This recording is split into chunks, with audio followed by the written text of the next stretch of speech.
육대장. 신선한 양지, 건강한 대파, 오래 끓인 사골 육수. 육개장 한 그릇에 온 힘을 다하니까 건강하다.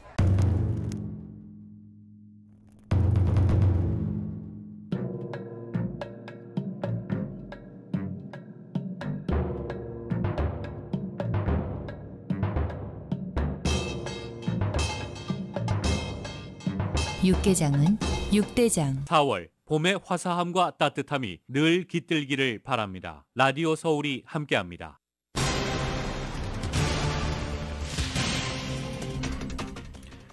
질병통제예방센터가 65세 이상 주민들에게는 코로나 바이러스 부스터샷을 한 번 더 맞을 것을 권고했습니다. LA 카운티 보건국은 코로나와 관련해 여전히 백신 접종과 치료제 공급이 무료라고 이루어지고 있다면서 원스톱 통합 핫라인을 공개했습니다.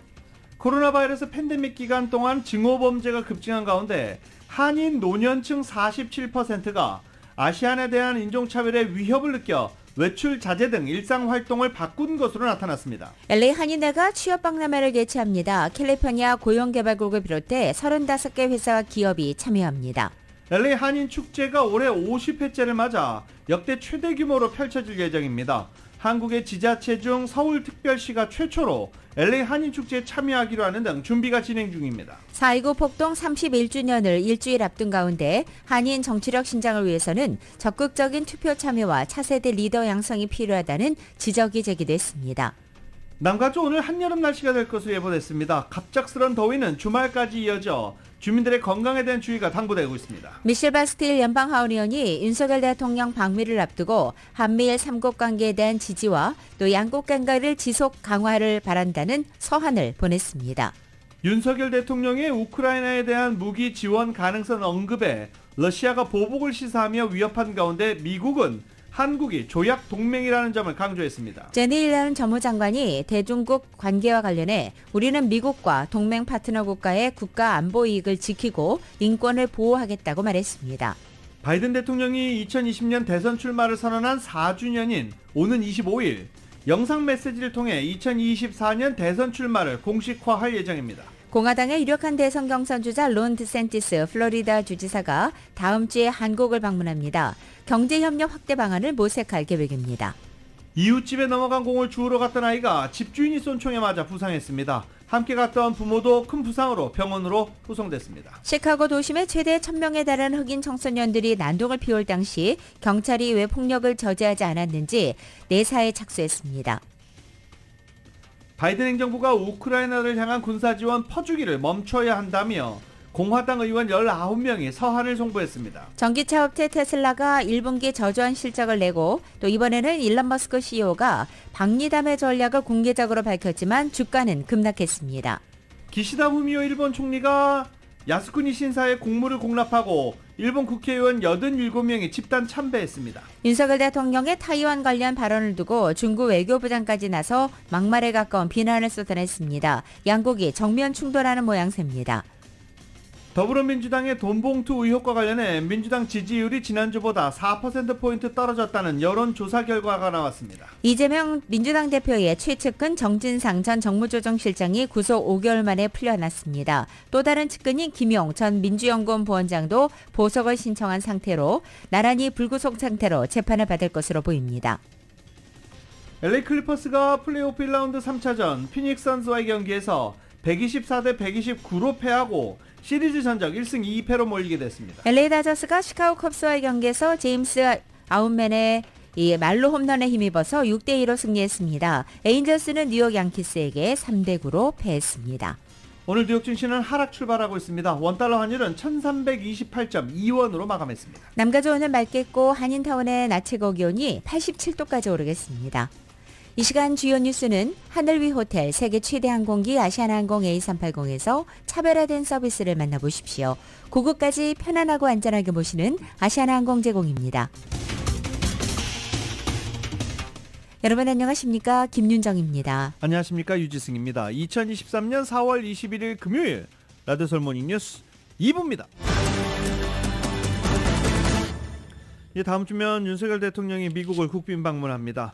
이에 맞춰서 여러 가지 일들이 착착 준비되고 진행 중에 있습니다. 그런가 하면 또 이를 앞두고 진행했던 로이터 통신과의 인터뷰 파문 여전히 가라앉지 않고 있는 상황입니다. 뉴욕 타임스퀘어 대형 전광판에 한미 참전용사 10대 영웅을 알리는 홍보 영상도 이제 상영되기 시작합니다. 윤석열 대통령의 국빈 방문을 계기로 다음 달 3일까지 2주 동안 삼성전자와 LG전자가 타임스퀘어 각사 전광판을 통해 매일 680회씩 한미 참전용사 10대 영웅 영상을 송출할 계획입니다. 국가보훈처가 제작한 30초 분량 영상은 한국전쟁 10대 영웅의 사진과 이들에게 보내는 감사 메시지로 구성되어 있습니다. 10대 영웅은 한미동맹 70주년을 맞아 보훈처와 한미연합군사령부가 공동으로 선정한 인물들입니다.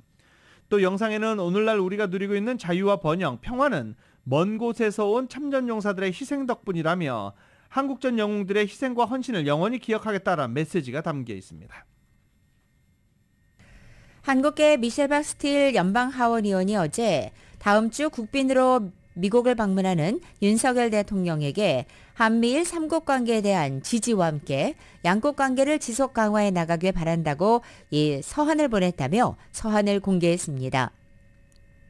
미셸 박스틸 의원은 윤 대통령에게 한미동맹 70주년을 맞이해 한국 대통령으로서 12년 만에 처음으로 미국을 공식 국빈 방문하게 된 것을 환영한다면서 경제협력과 국가안보 그리고 첨단 기술 분야에서 한미동맹을 강화하기 위한 윤 대통령의 확고한 약속은 양국 관계 미래를 위해 중추적인 역할을 할 것이라고 말했습니다. 윤석열 대통령의 이 외신 인터뷰를 놓고 러시아와 중국의 거친 반발이 이어지고 있습니다. 후폭풍 여전합니다. 이와 관련해서 대통령실은 계산됐던 발언이다 이렇게 말하고 있습니다. YTN입니다. 윤석열 정부를 관통하는 외교 키워드는 자유와 연대입니다. 자유민주주의와 인권, 법치처럼 보편적 가치를 공유하는 나라끼리 똘똘 뭉쳐 글로벌 위기에 대응하자는 게 핵심입니다. 어느 세계 시민이나 국가의 자유가 위협받을 때 국제사회가 연대하여 그 자유를 지켜야 합니다. 외교는 담장 위를 걷는 일이라며 이처럼 전략적 모호함을 유지하던 윤석열 대통령이 최근 부쩍 선명해졌습니다. 외신 인터뷰를 통해 우크라이나 군사 지원 가능성을 처음 시사했고 힘에 의한 현상 변경에 절대 반대한다. 타이완 문제는 중국과의 일이 아니라 전 세계적인 문제라고 지적했습니다. 사전에 질문지를 받았고 충분히 고심해 계산된 답변을 내놨다는 게 대통령실 관계자들의 전언입니다. 전쟁 개입이라는 러시아 반발에 대통령실은 상식적 수준의 언급이며 전제가 있는 만큼 우리가 어떻게 할지는 거꾸로 러시아에 달려있다고 받아쳤습니다. 중국이 말참견은 허용하지 않는다고 하자 곧장 중국 대사를 초치해 국격을 의심케 하는 심각한 외교적 결례라고 응수했습니다. 신경전을 피하지 않는 걸 넘어 할 말은 한다는 공세적 태도입니다. 한미일 안보 협력을 강화했고 북한과 중국, 러시아가 단결한 상황에서 우리가 줄타기 실리 외교를 할 수 있는 판이 더는 아니라고 대통령실은 설명합니다. 부도덕한 전쟁에 계속 눈 감는다면 민주주의와 인권을 얘기할 명분이 없고 세계 10대 강국으로의 역할과 책임이 있다는 말도 덧붙였습니다. 한국전쟁 때 자유세계가 우리를 도왔듯 보편적 국가들이 지금의 우크라이나를 지켜야 한다는 정서도 용산에는 팽배합니다. 미국 국빈 방문을 앞두고 국익 지렛대로 삼을 수 있다는 긍정적인 시선도 있지만 살얼음판 외교전쟁에서 위태롭다는 우려도 공존합니다. 한쪽 편에 선 것으로 인식된 이상 동맹 간에 더 두둑한 성과가 절실해졌다는 평가가 나옵니다. YTN 조은지입니다. 윤석열 대통령의 우크라이나에 대한 무기 지원 가능성 언급에 러시아가 보복을 시사하면서 위협한 가운데 미국은 한국이 조약 동맹이라는 점을 강조했습니다. 또 이미 한국이 우크라이나에 제공한 인도적 지원에 감사한다면서 다음 주 윤 대통령 국빈 방문을 고대하고 있다고도 말했습니다. YTN 보도입니다. 백악관 브리핑에서 러시아 대통령실 대변인의 한국에 대한 협박 발언을 어떻게 보는지 질문이 나왔습니다. 여기에 백악관은 한국에 대한 미국의 방어 약속이 얼마나 진지한지 강조했습니다. I'll let Mr. Peskov speak for himself and speak for Vladimir Putin in the Kremlin here. I would just remind that we have a treaty alliance with South Korea. We take that commitment very, very seriously. 윤석열 대통령의 우크라이나 무기 지원 가능성 언급에 대해서는 한국이 이미 우크라이나에 1억 달러 수준의 인도적 지원을 제공한 데 감사하다고 밝혔습니다. 또 공개적으로 우크라이나를 지지하고 러시아를 규탄한 데 대해서도 고마움을 표시했습니다. And of course they've been very vocal in supporting Ukraine, and they've been very vocal in speaking out against Russia's aggression. We're grateful for that. They're a terrific ally, terrific friend. 국무부에선 유출된 기밀 문건에 등장한 나라들과 어떤 대화가 오가고 있는지 질문에 정기적으로 다양한 이슈에 대해 동맹 파트너 국가와 협의하고 있지만 공개할 내용은 없다고 밝혔습니다. 기밀 문건으로 인한 한미 간 긴장이 해소됐는지 질문에는 다음 주 국빈 방문을 고대한다며 즉답을 피했습니다. 윤 대통령 방문 때 기밀 문건과 관련한 이슈가 거론될 것인지 질문엔 추측하지 않겠다고 답했습니다. They appreciate the steps that the United States is taking and that the cooperation when it comes to these very sensitive and challenging issues continues to be strong and deep. 백악관은 다음 주 윤 대통령의 국빈 방문을 기대한다며 한미 정상이 인도 태평양 지역뿐 아니라 유럽과 우크라이나와 관련한 다양한 도전에 대해서도 논의할 것으로 전망했습니다. 워싱턴에서 YTN 권중입니다. 한미동맹 70주년을 맞아 윤석열 대통령이 미국을 국빈 방문하는 가운데 미국 정부 당국자들의 또 모임도 있었습니다. 동서센터와 한미경제연구소 등이 한미 관계 현황에 대한 소책자, 한국이 미국의 중요한 이유, 미국이 한국의 중요한 이유 개정판 출간을 기념해서 워싱턴 DC 의회 건물에서 행사가 개최된 것이었습니다. 이날 행사에서는 영킴 하원 의원이 화상으로 각각 축사를 보내기도 했습니다. 윤석열 대통령의 타이완 관련 발언을 두고 중국 외교부장까지 나서 막말에 가까운 비난을 쏟아냈습니다. 다음 주 한미 정상회담을 앞두고 있는 가운데 양국이 정면 충돌하는 모양새입니다. 중국 상하이에서 열린 포럼의 기조연설자로 나선 친강 외교부장. 요즘 타이완 해역 관련 괴담을 자주 듣는다며 말문을 열었습니다. 사실상 윤석열 대통령의 로이터 인터뷰 발언을 두고 이렇게 비꼬았습니다. 앞서 말첨견말라는 중국 외교부 브리핑 논평에 우리 정부는 주한 중국 대사를 불러 항의했습니다.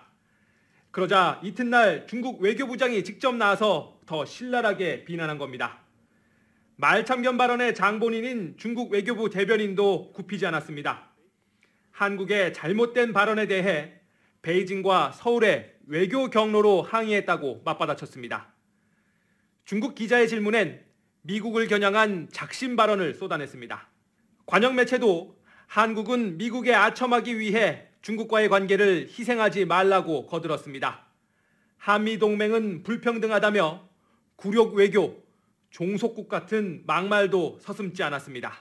다음 주 한미 정상회담을 앞두고 중국의 이런 견제는 더욱 거세질 걸로 보입니다. 전략적 모호성을 접은 윤석열 정부의 새로운 외교 노선이 시험대에 올랐습니다. 베이징에서 YTN 강정규입니다. 바이든 대통령이 대통령 재선 도전을 공식 발표할 준비를 하고 있다고 워싱턴 포스트가 보도했습니다.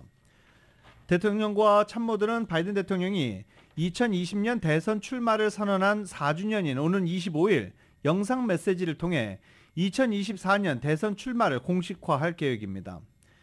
2020년 대선 때도 소셜미디어에 공개한 영상을 통해 출마를 공식 선언한 바 있습니다.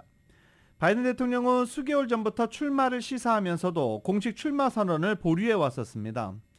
지난 11월 중간선거에서 민주당이 예상보다 좋은 성적을 거두면서 당내 뚜렷한 경쟁자가 나타나지 않아 출마를 서두를 필요를 못 느꼈기 때문입니다. 바이든 대통령은 출마 선언 직후인 오는 28일 민주당 최고 후원자들을 초청해 모금 동력을 확보하고 지지층을 결집할 예정입니다. 미국 정부가 조 바이든 대통령의 차남 헌터 바이든의 탈세 의혹 등과 관련한 미국 국세청 수사를 방해하려 했다는 내부 고발이 제기됐습니다. 이 같은 의혹이 언론에 보도되자 백악관은 즉각 의혹을 반박했지만 다음 주 재선 도전을 공식 발표할 예정인 바이든 대통령에게 정치적으로 상당한 부담으로 작용할 것이라는 전망이 나오고 있습니다. CNN과 텔레브라 같은 모든 외신 보도에 따르면 헌터 수사 정부 개입 의혹을 제기한 사람은 국세청 IRS 특별요원입니다. 이 특별요원은 수사 과정에서 발생한 잘못된 처리와 정치적 간섭에 대한 정보를 갖고 있다면서 이러한 정보를 의회에 공개하기 위해서 내부 고발자 보호를 요청했다고 CNN은 보도했습니다.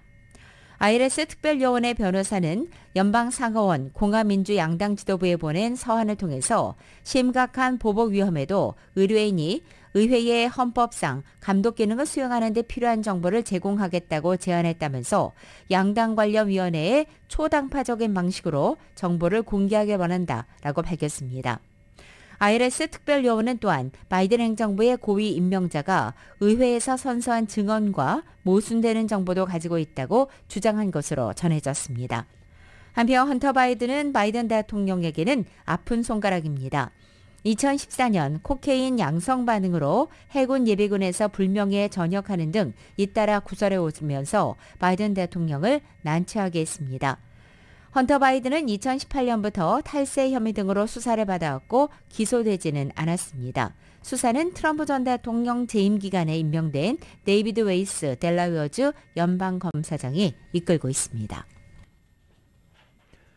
공화당 유력 대선 경선 주자인 론 디센티스 플로리다 주지사가 다음 주 한국을 방문합니다. 윤석열 대통령이 미국을 방문하는 딱 그 기간에 한국을 방문하는 겁니다. 국제무역사절단을 이끌고 한국, 일본, 이스라엘, 영국을 순방할 예정입니다. 그러면서 플로리다주와 경제협력 확대 방안을 모색할 계획입니다. 주지사실은 플로리다와 한국 간의 상품 교역 규모가 13억 달러를 넘어 한국이 아시아와 중동 지역에서 7번째로 큰 양자 교역 파트너라고 설명했습니다. 한국은 플로리다에서 3억 4,160만 달러치를 수입했고 플로리다는 한국에서 9억 5,100만 달러를 수입한 바 있습니다. 라디오 솔 모닝뉴스 2부 로컬과 미국 소식은 정말 핫하고 촉촉하고 맛있는 사상 최고의 맥도날드 버거가 있습니다. 그 누구보다 먼저 먹고 싶은 맥도널드 제공입니다.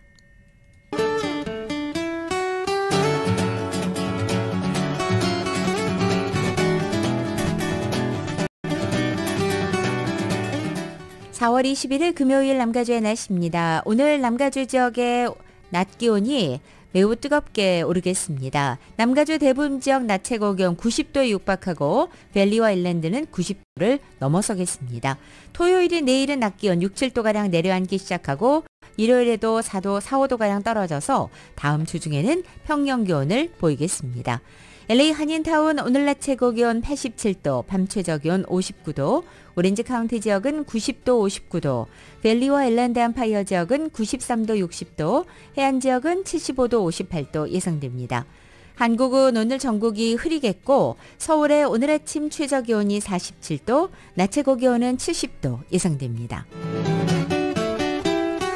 라디오 솔 모닝뉴스 2부 이 시간은 1250만 불, 교통사고 최고 보상, 교통사고 전문 천재 변호사 리차드 호프만, 신용의 상징 유한양행 건강식품과 누구나 젊어지는 얼굴 피부과학 셀리온, 메디케어 시니어를 위한 전문의 허가가 아주 빠른 한인 최고 최대의 서울메디칼그룹, 총 20억 달러의 승소, 크고 작은 교통사고와 상해 브라이언 타필라와 시질러, 고객 한 분 한 분과의 릴레이션십을 생각합니다. 당신의 든든한 금융 파트너 CBB뱅크 공동 제공입니다.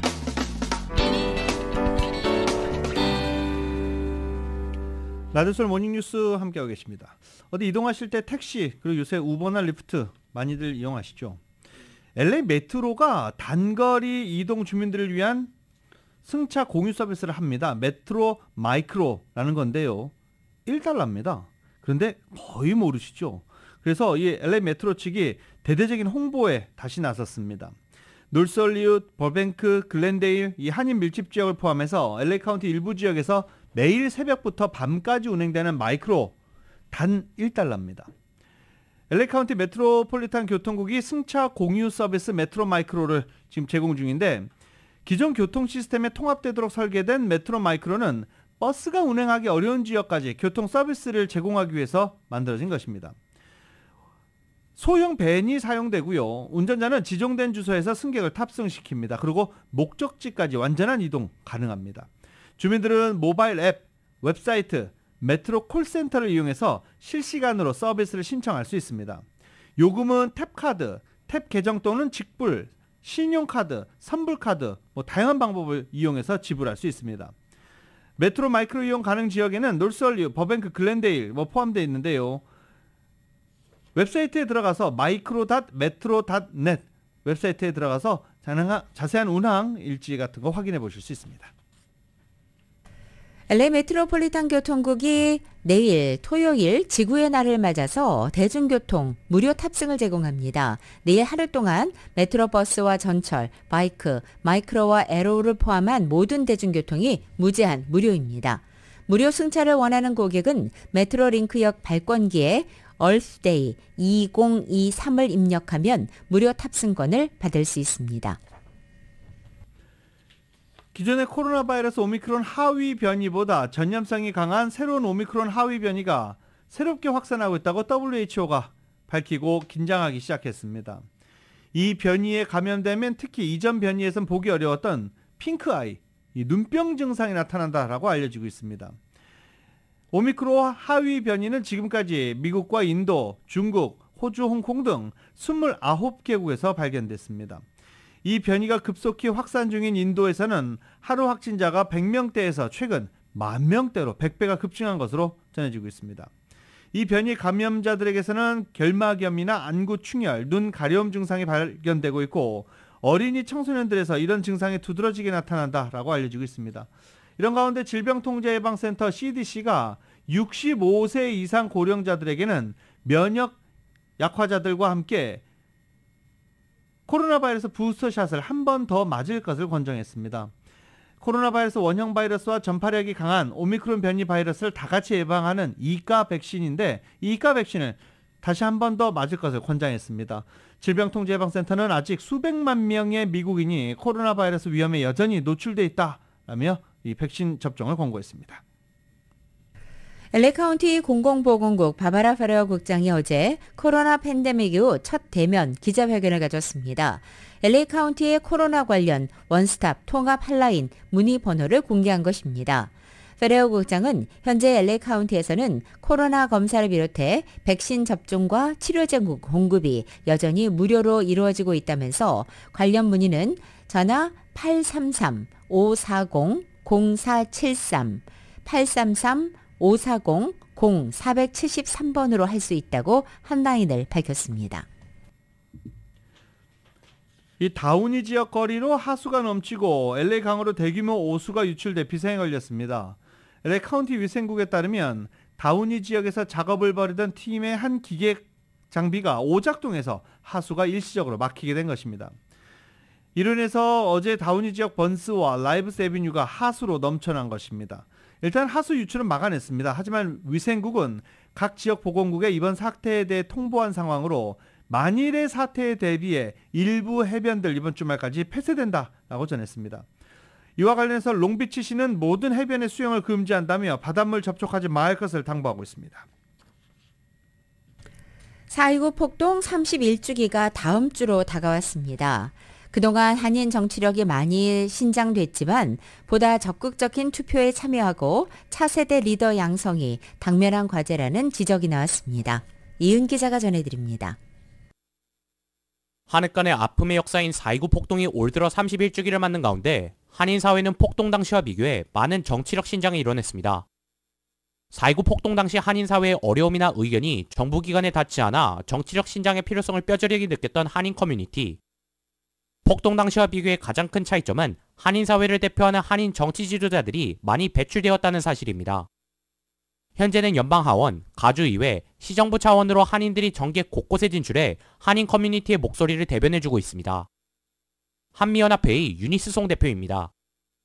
할 때 보면은 항상 Korean 캐나다들이 어느 local, state, national level에 다 참여하시는 걸, 진출하시는 걸 볼 수가 있고요. local level에서도 훨씬 활발하게 많은 한인 Korean American 분들이 진출하는 것을 볼 수가 있습니다. LA 폭동 후 30여 년이 지난 지금은 한인 사회의 영향력이 커지면서 아시안 증오범죄나 한인타운 선거구 단일화 등 굵직한 이슈에 한인들의 요구사항과 바람이 많이 반영된다는 상황입니다. 4.19 폭동 때는 우리가 폴리스랑 그런 분들이 우리 도움을 안 주셨잖아요. 그럴 때는요. 근데 30년 뒤에 코리안 커뮤니티를 그냥 쉽게 잊고 이게 지나가지는 않잖아요. 한인타운이 단일화된 것도요. 그만큼 우리 목소리가 더 커졌기 때문에 앞으로 한인 커뮤니티가 당면한 과제는 차세대 한인 정치 리더들이 양성하는 것으로 한인단체를 비롯한 커뮤니티 전체가 한마음으로 도와야 하는 상황입니다. 스티브가 한인민주당협회 이사장입니다. 네, 앞으로 코리안 아메리칸 커뮤니티에서는 한인 차세대의 이제 정치 리더나 여러 가지 리더를 형성하는 그런 프로그램이 필요하다고 저는 생각합니다. 아시안 정의진흥협회 존김 변호사입니다. 그거는 커뮤니티 전체적으로 그런 서포트가 있어야 될 것 같아요. 저희 같은 경우에는 이제 정책 같은 거 그런 거 지지하는 활동을 세크라멘토에서 많이 하고 있거든요. 계속 인턴으로 들어오고. 보다 의미 있는 정치적 신장을 이뤄내기 위해서는 한인들의 적극적인 투표 참여를 통해 표심으로써 커뮤니티 존재감을 나타내는 것이 중요하다고 강조했습니다. 라디오 서울 뉴스 이은입니다. 내년 선거에서 한인 후보가 주의회의에 도전장을 냈습니다. LA 북부 지역과 버뱅크를 포함하는 캘리포니아 주 하원 44지구에 연방검사 출신의 에드워드 한 UCLA 로스쿨 강사가 출마한다고 밝힌 것입니다.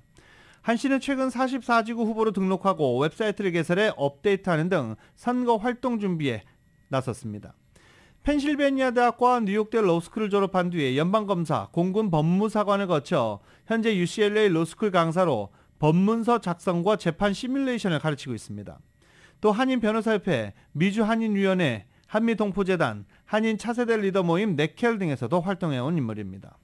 한 씨 외에 44지구에는 카르메니타 힐리가, 아드린 나자리안 등 내년 선거 연방하원 출마를 4명의 후보가 출마를 선언한 상태입니다. 또한 비영리단체 사무국장 출신의 한인 존 리 씨가 가주 하원 54지구에 출마합니다. 현재 LA 웍스의 사무국장을 맡고 있는 이 후보는 LA 한인타운 토박이로서 미시간대, 조지타운대 대학원을 졸업했습니다. 졸업 후 미국 폐협회와 한인타운 청소년회관인 KYCC 그리고 한미민주당협회 등에서 활동하기도 했습니다. 스페니시도 유창한 잔니 후보는 54지구에 포함된 한인타운은 환경과 거리 안전 등에서 문제가 산재한데 주 하원이 할 수 있는 것이 많다는 사실은 잘 알려지지 않았다면서 세입자 보호와 대중교통 이용을 늘리는 정책을 펼쳐서 서민들을 돕고 싶다고 전했습니다. 54지구는 2021년 기준으로 라티노 30%, 백인 29%, 흑인 25%, 아시안 13%로 구성돼 있어 아시안 중의 절반가량은 한인이 포진하고 있습니다. 54지구는 현재 미겔 산티아고 의원이 활동하고 있습니다. H마트가 5월 가정의 달을 맞아서 H마트 고객들에게 온라인 어린이 그림 대회 이벤트를 진행한다고 합니다. 벌써 3회째인데요. 그림 대회는 H마트 스마트카드 고객을 대상으로 오늘부터 5월 7일까지 진행됩니다. 4월 21일부터 5월 7일까지 진행되며 참가 대상은 프리K부터 5학년까지 참가 대상입니다. 참가 신청은 H마트 공식 홈페이지 h마트.com을 통해서 접수 양식에 따라 온라인 신청이 가능하고요. H마트 스마트 카드를 가지고 있고 이 번호를 기입해야 참가할 수 있습니다. 이번 대회 시상 내역은 $1,000 장학금 및 특별 상장의 수혜자는 대상 등 총 상금 $10,000 상당의 상금이 지급될 예정입니다.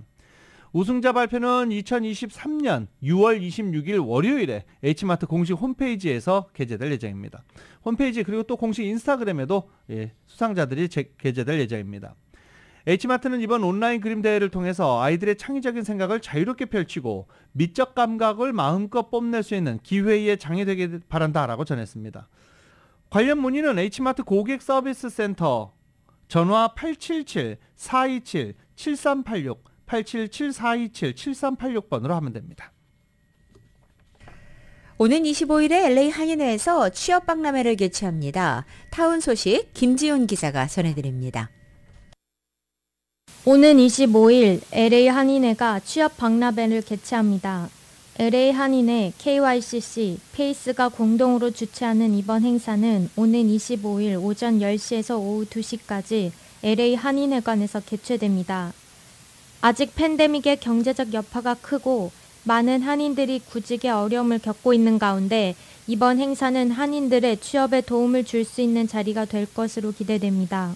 이번 행사엔 CA 고용개발국, 삼성 HBAC, 켈코보험, 페이스, 힐튼 호텔, 포시즌 호텔, LPO 로이어스, 스윗 아프리카 글로벌 LLC, 아리따움, 아트박스, HTA 호스피탈리티, 브라운앤브라운 퀄리티 케어, 커맨드 인터내셔널 시큐리티 서비스, LAC 19지구 사무실 등 약 35개 회사와 기관들이 참여하며 현장에서 입사 제안과 면접도 있을 예정입니다. 또한 신분에 상관없이 구인 중인 곳들도 있습니다. 참가자들은 주차는 코리아타운 플라자에 주차하고 행사 장소인 LA 한인회관으로 오면 됩니다. 참가를 원하는 주민들은 사전 등록을 해야 하며 관련 문의는 행사 담당자 사라 장씨 전화 213-458-5571이나 LA 한인회 323-732-0700으로 문의하면 됩니다. 나츠베리팜이 15세 이하 입장객들은 요일에 관계없이 오후 4시 이후에는 성인 보호자를 동반하도록 보호자 규정 범위를 확대했습니다.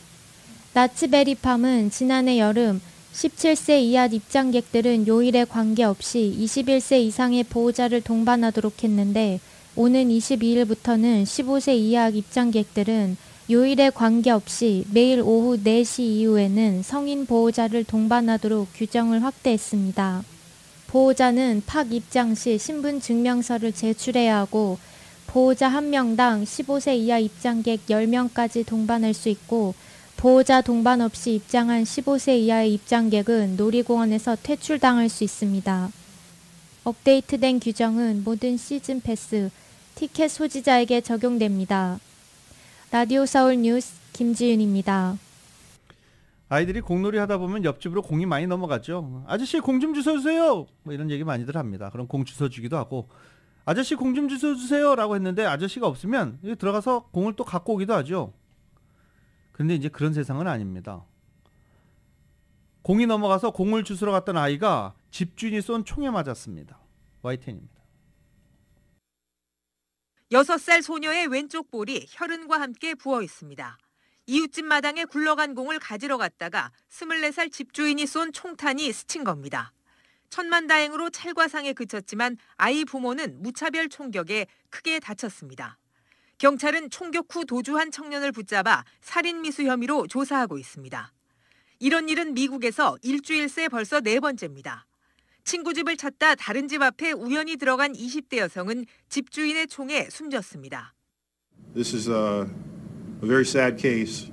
There was no reason for Mr. Monahan to feel threatened, especially as it appears the vehicles were leaving at the time. 이뿐 아닙니다. 동생을 데리러 간 16살 흑인 소녀는 다른 집 초인종을 눌렀다가 총에 맞아 크게 다쳤습니다. There's no justification for the use of force other than he observed a black boy on his porch. And if you targeted this young man because of his black skin, that is in fact a hate crime.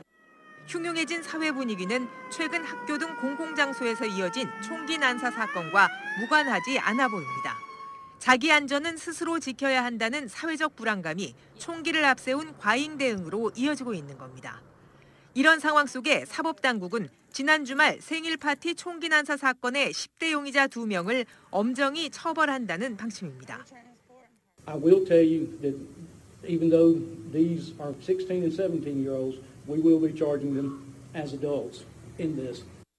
총기 보유 자체가 합법일 뿐 아니라 미국 28개 주는 정당 방위를 위해서라면 치명적인 물리력을 써도 책임을 묻지 않고 있습니다. 이런 법이 미국 내 총기 살인과 남용을 부추기는 한 원인이라고 전문가들은 비판하고 있습니다. YTN 이경아입니다.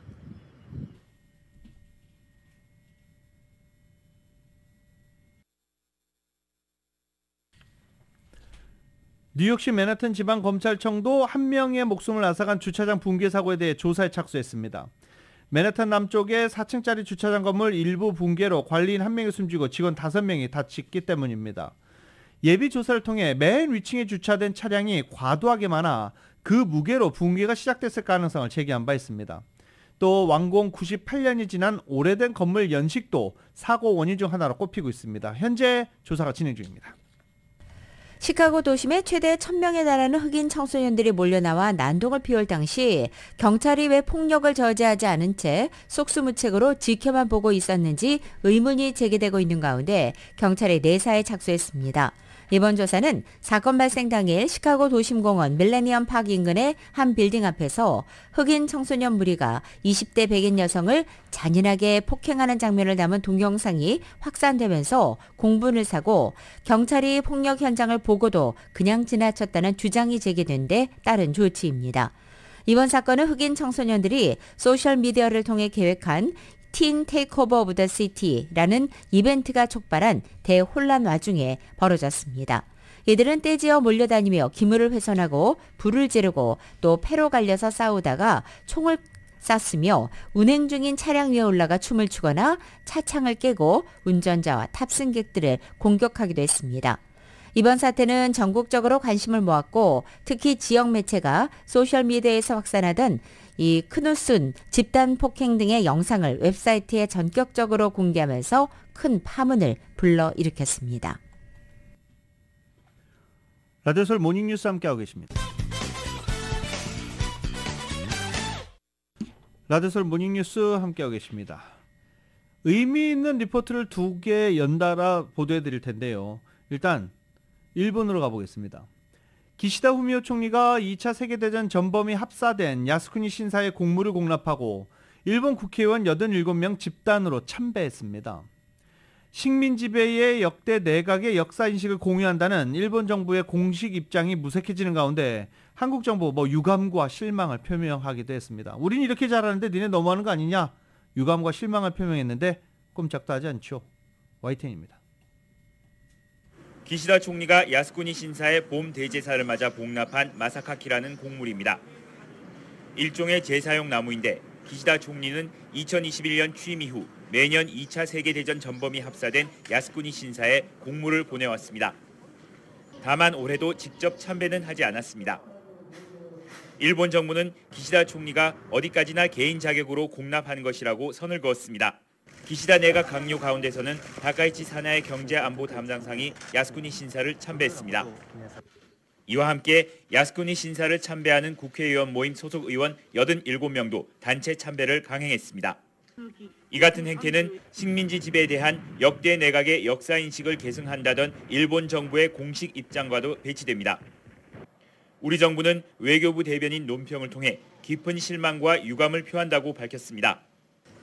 이어 일본의 책임 있는 정치인들이 과거사에 대한 겸허한 성찰과 진정한 반성을 행동으로 보여야 한다고 촉구했습니다. 이에 일본 정부는 한국 등 주변국과 관계를 강화하기를 원하는 점은 변함이 없다고 밝혔습니다. 하지만 과거사에 대한 반성 없는 행보에 한일 관계를 소중히 여기겠다는 기시다 총리의 발언은 무색해지고 있습니다. 도쿄에서 YTN 김세호입니다. 독일 대통령은 폴란드를 찾아서 나치의 유대인 학살에 대해 사죄했습니다. 나치에 저항한 유대인 무장봉기 80주기 추도식을 직접 찾았는데 역사적 책임에는 끝이 없다라고 말했습니다. YTN입니다. 1943년 4월부터 5월까지 폴란드 바르샤바에서 벌어진 유대인 무장봉기. 강제 수용소로 끌려가길 거부하며 저항하는 유대인들을 나치는 가스와 화염 방사기 등으로 잔혹하게 진압했습니다. 당시 13,000여 명이 희생됐고 살아남은 유대인은 총살되거나 강제 수용소로 보내졌습니다. 80년이 흐른 뒤 독일 대통령이 그 현장을 처음으로 찾았습니다. 그리고 추도식에서 진심 어린 사죄를 전했습니다. 독일 대통령은 이어 역사적 책임에는 끝이 없다고 밝혔습니다.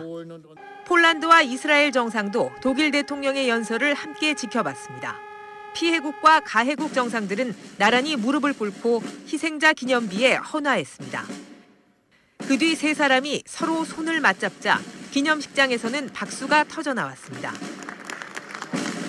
다시 있어선 안 될 비극을 끊임없이 기억하고 성찰할 때 비로소 화해할 수 있음을 보여준 겁니다. 추도식과 같은 날 옛 아우슈비츠 수용소에서 열린 기념행진에는 세계 각지에서 참가자가 모여들었습니다. They will go back to their homes and they will tell everybody what they have seen, what they have heard, what is important.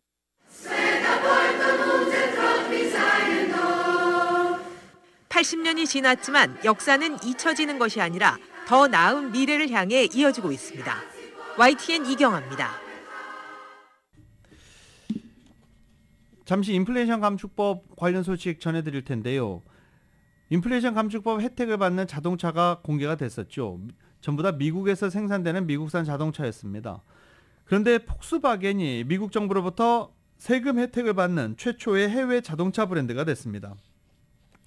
폭스바겐이 테네시주 공장에서 생산하는 전기차 ID4가 배터리 광물과 부품 요건을 모두 충족함에 따라 대당 $7,500의 인플레이션 감축법 IRA의 보조금 지급 대상이 됐다고 밝혔습니다. 폭스바겐은 당시 보조금을 받기 위해 세부 서류를 제출하고 관련 절차를 밟고 있다. 조만간 우리가 포함될 것이다 라고 밝혔는데 보조금 지급 명단에 이름을 올린 것입니다. 정치 전문 매체 폴리토코는 보조금 지급 대상에 폭스바겐이 새롭게 포함됨에 따라 유럽과 무역 갈등이 다소 완화될 것으로 예상했습니다. 뉴욕 브로드웨이의 최장수 뮤지컬은 오페라의 유령이 35년 만에 막을 내렸습니다. KBS의 보도입니다. 1988년 뉴욕 마제스틱 극장에서 처음 공연을 했던 뮤지컬 오페라의 유령이 마지막 공연을 했습니다. 마지막 무대에는 역대 출연진들이 참석했고 기립박수에 황금색 색종이 조각이 휘날리며 끝이 났습니다. 작곡가 앤드류 로이드 웨버는 소설 오페라의 유령을 뮤지컬로 만들었는데요. 무대 위에서 아쉬운 고별 인사를 했습니다. Quite with the bang it has. So I thought it was one of the greatest performances. 마지막 공연이 아쉬운 팬들은 울먹이기도 합니다.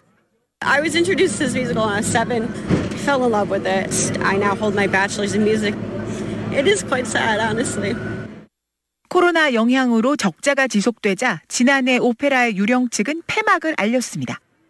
오페라의 유령은 35년 동안 폐막 공연을 포함해서 무려 13,981회나 무대에 올랐습니다.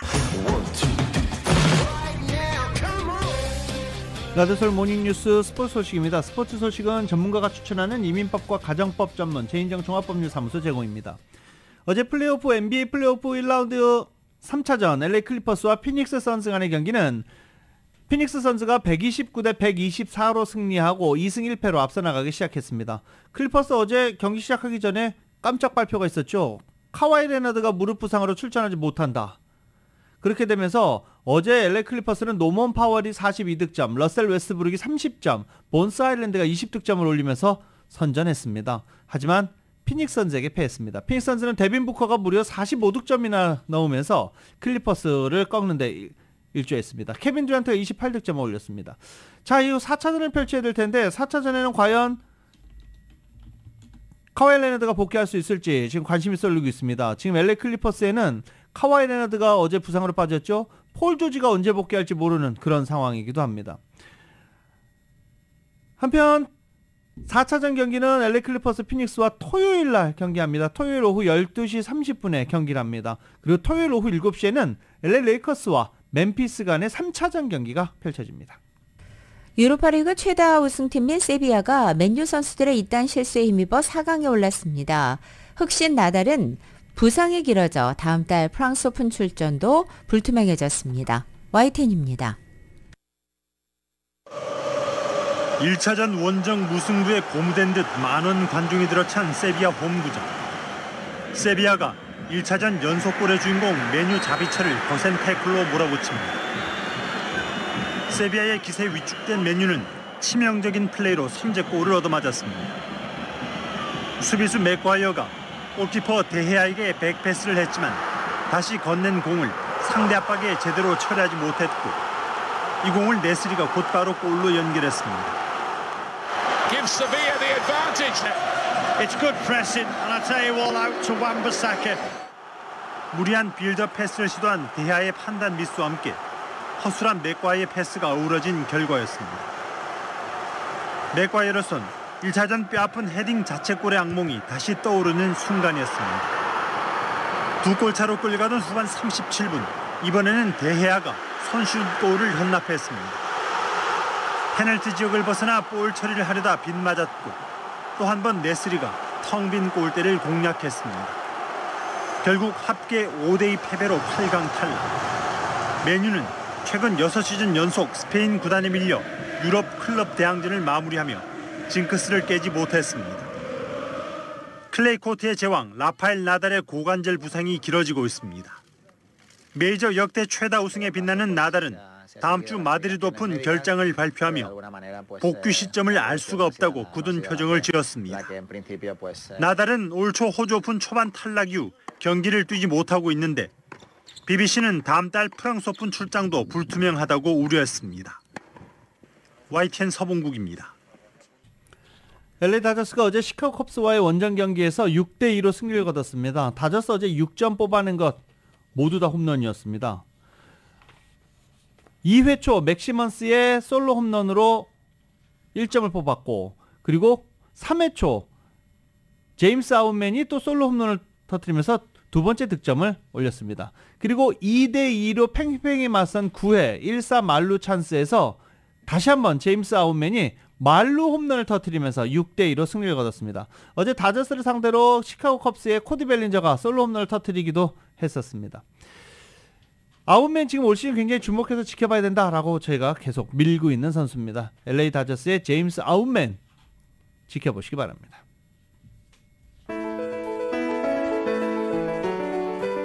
(2023년 4월 21일) 금요일 라디오 서울 모닝뉴스 여기서 마치겠습니다. 지금까지 진행의 유지승, 김윤정이었습니다. 라디오 서울 모닝뉴스 2부 이 시간은 1250만 불 교통사고 최고보상, 교통사고 전문 천재 변호사 리차드 호프만, 신용의 상징 유한양행 건강식품과 누구나 젊어지는 얼굴 피부과학 셀리온, 메디케어 시니어를 위한 전문의 허가가 아주 빠른 한인 최고 최대의 서울 메디칼 그룹, 총 20억 달러의 승소, 크고 작은 교통사고와 상해, 브라이언 타필라와 시즐러, 고객 한 분 한 분과의 릴레이션십을 생각합니다. 당신의 든든한 금융 파트너 CBB뱅크 공동 제공이었습니다.